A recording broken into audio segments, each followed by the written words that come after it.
ጥፍርና ጠጉር መቼም ሀገር አያበለጽግ። እንደው ምን የሆነ የዚህ የጥፍር ውጤት የአውሬነት ምልክት ነው። ሰደበን እንዳትሉ ተጠንቅቃችሁ ነው።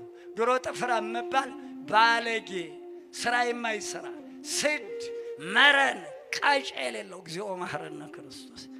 ዛሬ ነውሩ ጌጡ ነውር።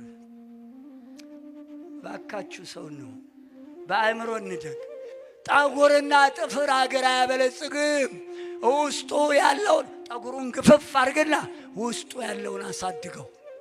ስታሳድገው በመንፈስ ቅዱስ በፍቅር በትዕግስት በርህራሄ በየዋህነት በትህትና ውስጡን አጊጠህ። ዛሬ ሱሬው ዛታች ይወርዳል። አስሬ ወደ ላይ አንዴ ወርዷል። ለምኑ ይጠቅማል? አስሬ ወደ ላይ አትታጠቅም። ቆዳው ሁሉ በየሜዳው እየተጣለ ነው። ማን ያልፋው? ሙያ የለ ወሬ ብቻ። አረ እጃችሁ ይቆፍር፣ እጃችሁ አርሰናል ይላል። ጓሮ ጎመን የለውም እኮ ጓሮ ጎመን የለው። አርሰናል ብሎ አፉን ሲከፍት ያመሻል። የጠገበ ነጭ ሲራገጥ ያመሻል። አትስልም፣ አትፍቅም፣ አትጽፍም፣ አትቆፍርም፣ አትቀርጽም። አረ ተው፣ አቅምህን ወቅ።